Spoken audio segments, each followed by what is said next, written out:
राजनीतिक आधुनिकीकरण के प्रतिमान या प्रारूप यानी पॉलिटिकल मॉडर्नाइजेशन के यदि हम मॉडल्स देखें तो इससे हमें पता चलेगा कि विभिन्न देशों में राजनीतिक आधुनिकीकरण की विभिन्न अवस्थाएं और रूप दिखाई पड़ते हैं। इन देशों में राजनीतिक आधुनिकीकरण की पद्धति, मात्रा और गति में पर्याप्त अंतर है। इसका मतलब यह है कि किसी देश में राजनीतिक आधुनिकीकरण बहुत अधिक मात्रा में दिखाई देगा और कुछ देशों में राजनीतिक आधुनिकीकरण बहुत कम मात्रा में दिखाई देगा। राजनीतिक आधुनिकीकरण के जो प्रतिमान हैं यानी जो मॉडल्स हैं, इनका कोई सुनिश्चित क्रम भी नहीं है और कोई एक मॉडल भी नहीं है। एडवर्ड शिल्स ने पूरे विश्व में विभिन्न राजनीतिक व्यवस्थाओं में मौजूद राजनीतिक आधुनिकीकरण की स्थिति और विशेषताओं को ध्यान में रखते हुए इसके 5 प्रमुख प्रतिमानों का उल्लेख किया है। ये जो 5 प्रतिमान हैं एडवर्ड शिल्स के द्वारा जो बताए गए हैं, ये इस प्रकार हैं। पहला तो है राजनीतिक लोकतंत्र यानी पॉलिटिकल डेमोक्रेसी। राजनीतिक लोकतंत्र राजनीतिक आधुनिकीकरण के ऐसे प्रतिमान या मॉडल को प्रस्तुत करता है जिसमें जन भागीदारी अत्यधिक मात्रा में होती है और शासन जनता के प्रति इतनी अधिक मात्रा में उत्तरदायी होता है कि शासन अपनी प्रकृति से नागरिक शासन का रूप धारण कर लेता है। अर्थात एक तरह से ये माना जाएगा कि जनता का प्रत्यक्ष रूप से लोकतंत्र हो जाता है। इसके प्रमुख लक्षण इस प्रकार हैं। पहला तो सार्वभौमिक मताधिकार द्वारा निश्चित समय पर निर्वाचन होता है और निर्वाचन द्वारा शक्तिशाली व्यवस्थापिका का गठन होता है। इसके स्वीकृति के बिना कोई भी विधेयक कानून का रूप ग्रहण नहीं कर पाता। इस व्यवस्था में एक से अधिक राजनीतिक दल मौजूद होते हैं और जिस दल को व्यवस्थापिका में बहुमत प्राप्त हो उसे ही सरकार बनाने का अधिकार मिलता है, यानी कि उसी की कार्यपालिका बनती है। राजनीतिक सत्ता पहले से निश्चित अल्प अवधि तक ग्रहण की जाती है, अर्थात उसका कार्यकाल निश्चित होता है कि वो 4 वर्ष के लिए है, 5 वर्ष के लिए या 6 वर्ष के लिए। निश्चित अवधि के बाद वहाँ आम चुनाव होते हैं और जनता की इच्छा के अनुसार ही नई सरकार का गठन होता है। सत्ता के निरंकुश और अनुत्तरदायी प्रयोग की प्रवृत्ति को रोकने की संवैधानिक व्यवस्था होती है, यानी व्यवस्थापिका में बहुमत का विश्वास खोने पर सरकार त्यागपत्र दे देती है। स्वतंत्र और निष्पक्ष न्यायपालिका का अस्तित्व होता है। इसका ये प्रतिमान मुख्य रूप से एंग्लो अमेरिकन देशों में पाया जाता है। हम ये देखते हैं कि जितने भी पाश्चात्य देश हैं उनमें अधिकतर ऐसे ही प्रतिमान पाए जाते हैं। इसके सफल संचालन के लिए कुछ लोकतांत्रिक मूल्यों के पालन की जरूरत होती है। प्रमुख लोकतांत्रिक मूल्य ये हैं। सरकार का निर्माण करने वाले व्यक्ति राजनीतिक सत्ता के प्रयोग में आत्मसंयम का परिचय दें और अलोकतांत्रिक तरीकों से सत्ता से चिपके न रहें। विरोधी दल सरकार को निरंकुश होने से रोकने के लिए सदैव प्रयत्नशील रहे, लेकिन जो भी राष्ट्रीय हित के मामले हैं उनमें सत्ताधारी दल के साथ सहयोग भी करे। स्वतंत्र और निष्पक्ष चुनावों की व्यवस्था होनी चाहिए। सरकार के निर्णय को लागू करने के लिए एक भली भांति प्रशिक्षित और संगठित अधिकारी तंत्र यानी नौकरशाही होनी चाहिए। तभी राजनीतिक लोकतंत्र सफल हो पाएगा और लोकतांत्रिक मूल्यों का विकास हो पाएगा। तो जिस देश में भी ये सब चीज़ें होती हैं उस देश में राजनीतिक आधुनिकीकरण होने लगता है। दूसरा जो प्रतिमान बताया है वो है संरक्षित लोकतंत्र या अभिभाविकी लोकतंत्र।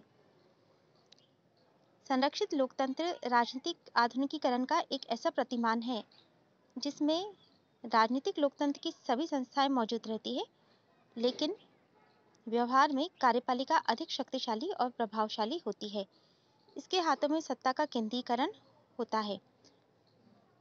हालांकि इसमें भी निर्वाचित व्यवस्थापिका होती है, एक से अधिक राजनीतिक दल भी होते हैं, प्रेस और जनमत निर्माण के साधन भी होते हैं। नागरिक स्वतंत्रताएं भी प्रदान की जाती हैं और चुनाव आदि भी होते हैं, लेकिन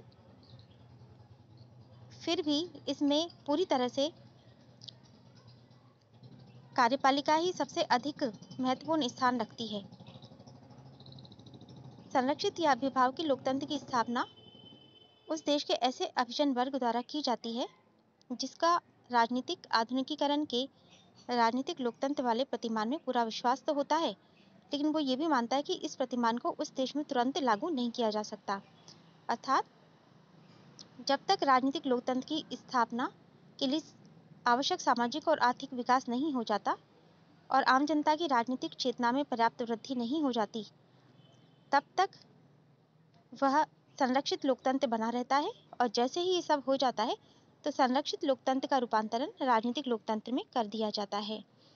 तो इसका मतलब ये है कि एक तरह से हमने उसको संरक्षित कर रखा है लोकतंत्र को, और अभी पूरी तरह से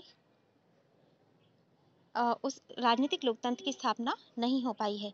लेकिन जैसे ही हमारे पास सुविधाएं होंगी, आर्थिक रूप से देश उन्नति कर लेगा, सामाजिक रूप से आधुनिकीकरण हो जाएगा और धीरे धीरे जनता पढ़ी लिखी हो जाएगी, साक्षर मतलब उसमें काफ़ी चेतना की वृद्धि हो जाएगी, तो उस स्थिति में हम राजनीतिक लोकतंत्र की स्थापना वहाँ पर कर देंगे।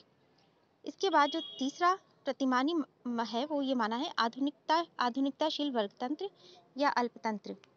आधुनिकताशील वर्गतंत्र या अल्पतंत्र ये एक ऐसा प्रतिमान है जिसमें संपूर्ण शासन सत्ता पर एक अल्प वर्ग यानी कि छोटे आकार वाले समूह का पूरा अधिकार होता है।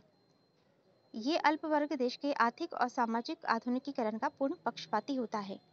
ये मानता है कि राजनीतिक आधुनिकीकरण की कोई आवश्यकता नहीं है और राजनीतिक आधुनिकीकरण या लोकतंत्र से राजनीतिक अस्थिरता, सामाजिक तनाव, संघर्ष और आर्थिक अव्यवस्था उत्पन्न होती है। यानी ये राजनीतिक लोकतंत्र को आवश्यक नहीं मानता।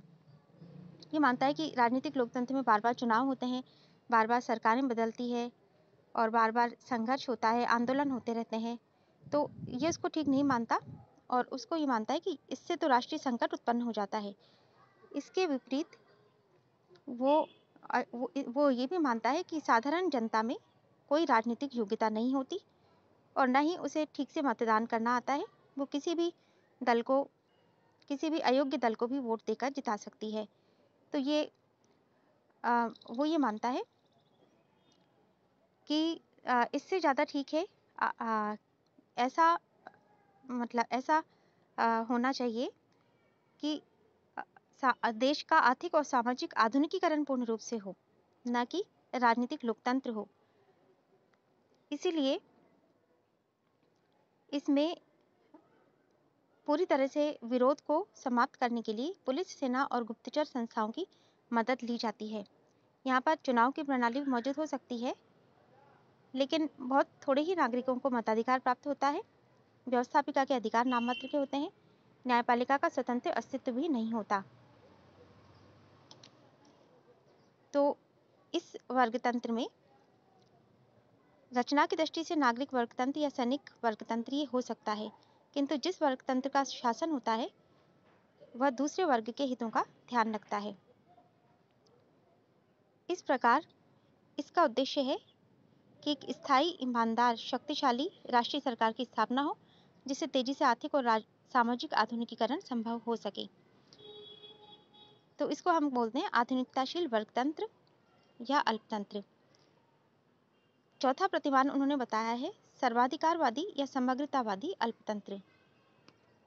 सर्वाधिकारवादी वर्गतंत्र के कुछ प्रमुख लक्षण बताए हैं कि ये एक सर्वाधिकारवादी राज्य में विश्वास करता है। शासन का संचालन एक कठोर दल व्यवस्था द्वारा किया जाता है। प्रशासक समूह ये मानता है कि केवल उसे ही श्रेष्ठ जीवन का अंतिम ज्ञान है और उसे इस ज्ञान के अनुसार सामान्य जनता को हाँकने का भी अधिकार है। सत्तारूढ़ शासक वर्ग के अलावा समाज में शक्ति का अन्य कोई केंद्र नहीं होता। शासक वर्ग किसी भी प्रकार के विरोध को सहन नहीं कर सकता है। विरोध को कुचलने के लिए सभी प्रकार के कठोर और हिंसक साधनों को भी उचित माना जाता है। दल और शासन में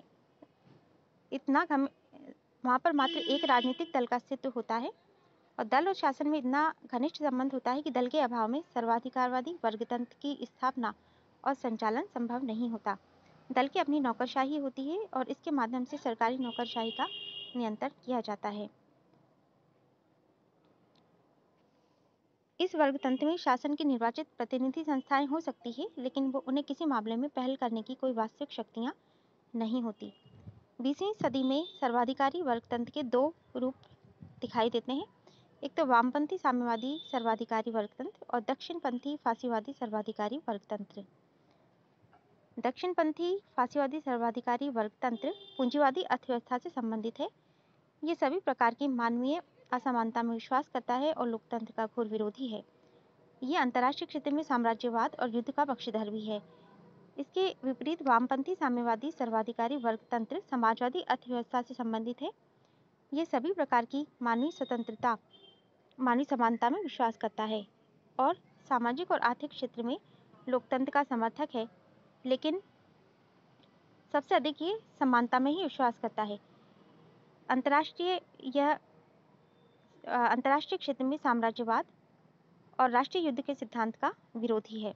तो इस प्रकार ये दोनों ही एक दूसरे से प्रतिकूल हैं। इसके बाद जो अगला प्रतिमान है वो है परंपरावादी वर्गतंत्र या अल्पतंत्र। परंपरावादी वर्गतंत्र या अल्पतंत्र ऐसी राजनीतिक व्यवस्था है जिसका आधार परंपरागत धार्मिक विश्वासों पर आधारित राजवंशीय शासन होता है। इसमें पंथ निरपेक्षता, आधुनिक सामाजिक संरचना और राज्य के सकारात्मक कार्य में अत्यधिक वृद्धि, इन सब का अभाव होता है। इसमें ये माना जाता है कि धार्मिक विश्वास और रक्त संबंध ही सबसे श्रेष्ठ हैं। इस व्यवस्था का आधार ये परंपरावादी नैतिक सिद्धांत है कि परंपरागत जीवन पद्धति और समाज व्यवस्था सर्वोत्तम है। ये राजनीतिक व्यवस्था अपना औचित्य इस आधार पर सिद्ध करती है कि ये परंपरागत संस्कृति की रक्षा करती है। शासक की नियुक्ति वंशानुगत उत्तराधिकार के सिद्धांत के अनुसार होती है या ऐसी निर्वाचन प्रणाली द्वारा की जाती है जिसमें शाही रक्त समूह द्वारा ही भाग लिया जाता है। परंपरावादी वर्गतंत्र जनता के सामाजिक और आर्थिक जीवन में प्राय हस्तक्षेप की नीति अपनाता है, अर्थात इसमें सरकार के द्वारा या राज्य के द्वारा ज़्यादा काम नहीं किए जाते। ये नाम मात्र के नए कानून बनाता है। इसमें किसी व्यवस्थापिका के गठन की आवश्यकता नहीं होती। राजा या शासक अपने परामर्शदाताओं की मदद से ही नए कानून बना लेता है। इसमें राज्य का कार्यक्षेत्र सीमित होता है और उसके विधायी कार्य भी सीमित होते हैं। इसमें नाम मात्र की ही नौकरशाही पाई जाती है। इस व्यवस्था में केंद्रीय सरकार की शक्ति सीमित होती है क्योंकि इस वर्गतंत्र का आधार सामंती व्यवस्था होती है। इस वर्गतंत्र के अंतर्गत प्राथमिक किस्म के सामाजिक समूह के प्रति व्यक्ति बहुत निष्ठा रखते हैं और राजनीतिक मामलों में व्यक्ति कोई भी रुचि नहीं रखते। उनकी इन मामलों में जो रुचि है वो सतही होती है, यानी बहुत कम होती है, और राजनीतिक क्षेत्र में उनकी चेतना और भागीदारी दोनों ही लगभग शून्य होती है। तो इस प्रकार एडवर्ड शेस ने दुनिया भर में मौजूद राजनीतिक व्यवस्थाओं के प्रसंग में राजनीतिक आधुनिकीकरण के ये 5 प्रतिमान प्रस्तुत किए हैं। अब राजनीतिक आधुनिकीकरण उपागम का महत्व और सीमाएं यदि हम देखें तो इस उपागम की मदद से विभिन्न राजनीतिक व्यवस्थाओं में पाई जाने वाली राजनीतिक आधुनिकीकरण की प्रक्रिया की दिशा और प्रवृत्ति का तुलनात्मक अध्ययन किया जा सकता है। राजनीतिक आधुनिकीकरण की दिशा में बढ़ने की आकांक्षा रखने वाली कोई राजनीतिक व्यवस्था इस उपागम की मदद से अपने उपरोक्त उद्देश्य की प्राप्ति के लिए सफल प्रयत्न कर सकती है। किसी राजनीतिक व्यवस्था में मौजूद तनावों, खिंचावों और दबावों को समझने में ये उपागम सहायक है। इस उपागम की मदद से राजनीतिक विकास के बारे में जानकारी प्राप्त की जा सकती है और इस उपागम ने तुलनात्मक राजनीति का विस्तार किया है। राजनीतिक आधुनिकीकरण उपागम किसी राजनीतिक व्यवस्था में सक्रिय अर्थशास्त्रीय और समाजशास्त्रीय तत्वों की भूमिका को स्पष्ट करता है।